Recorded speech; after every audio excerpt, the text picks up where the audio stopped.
बहस की जज साहब के साथ, एजाज अनवर साहब से, कि यहाँ पे जुरिस्डिक्शनल लिमिटेशन का भी इशू है।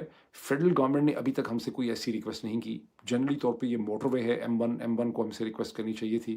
फिर उन्होंने कहा कि हमें वक्त दे दें, बिकॉज 16 धरने थे जिसमें से 10 पहले, अब 10 रह गए हैं, 6 क्लियर हो गए। हम आहिस्ता आहिस्ता नेगोशिएट कर रहे हैं ताकि हमें ताकत का इस्तेमाल खैर KP की पुलिस को ना करना पड़े। लेकिन जो एजाज अनवर साहब है, उन्होंने कोई बात नहीं मानी। उन्होंने बड़ी सख्ती से IGP साहब को हुक्म दिया कि फौरी तौर पर यह करके मुझे रिपोर्ट जो है वो दी जाए।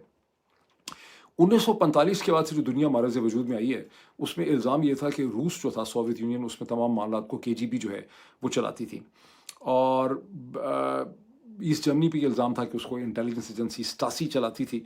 और फिर ईरान में इल्ज़ाम था कि साबक चलाती थी। लेकिन पाकिस्तान जैसा जो मुल्क है, इसको एक पूरा मुल्क जो है 250 मिलियन का, इसको ISI चलाती है। और यहाँ पर जस्टिस एजाज अनवर साहब बदकिस्मती से सिर्फ और सिर्फ आपको एक ISI के टूल के तौर पर नज़र आए हैं, जिन्होंने IGP की कोई भी बात सुनने से इनकार कर दिया। आपने ये देखा है कि अगर किसी जज साहब के सामने, अगर फॉर इंस्टेंस देखें कि जज एजाज अनवर साहब के सामने एक पिटिशन ये आ जाए कि इमरान खान जो हैं वो फॉर्मर प्राइम मिनिस्टर पाकिस्तान है, करोड़ों लोग जो हैं वो उनकी सेहत के बारे में कंसर्न है, और हुक्म दे अदालत कि उन्हें फौरी तौर पे टर्शरी केयर हॉस्पिटल तक पहुंचाया जाए, बिकॉज एक अमन व आना यानी लॉ एंड ऑर्डर की एक सिचुएशन पैदा हो सकती है, बिकॉज लोग कितने डिस्टर्ब हैं। तो ये जज साहब क्या करेंगे? ये कहेंगे नहीं, ये हमारा काम नहीं है, फेडरल गवर्नमेंट का काम है। कोई भी अदालत इस किस्म का ऑर्डर जो है वो उस स्टेज के ऊपर इशू नहीं करेगी। यहाँ पे ठीक है कि ट्रांसपोर्टेशन को खोलना जो है वो इसकी जिम्मेदारी है, और रियासत को खोलनी चाहिए कम्युनिकेशन।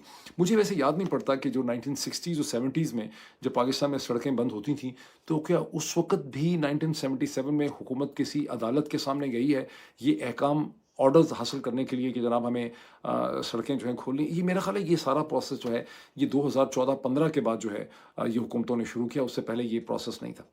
अभी जो सारी सिचुएशन मैंने आपके सामने डिस्क्राइब की है, ये सुहेल आफरीदी साहब के लिए जो इस वक्त बड़े बेदस्तोपा नज़र आ रहे हैं, खैबर पख्तूनख्वा की हुकूमत, पाकिस्तान तहरीक इंसाफ और TTPA के लिए ना इसमें बहुत से चैलेंज हैं। पहले तो जो स्टेटमेंट्स इशू की सलमान अकरम रारा साहब ने और बैरिस्टर गौहर ने, वो बड़ी डिसअपॉइंटिंग थी। उस पर जितनी शर्म आए उनको वो कम है।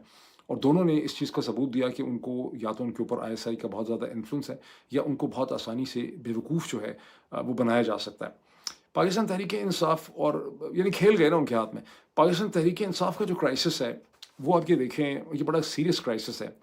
अब तक ये बात वाज़ेह हो जाती है कि इमरान खान को स्टेप बाय स्टेप मारने की कोशिश की जा रही है अडयाला जेल के अंदर। पाकिस्तान तहरीक इंसाफ कभी कहा करती थी कि इमरान खान हमारी रेड लाइन है। अब यहाँ पे जनरल आसिम मुनीर की टीम ने ये बात साबित कर दी है कि इमरान खान, ये जो कुछ हुआ है इसके अलावा क्या होना था।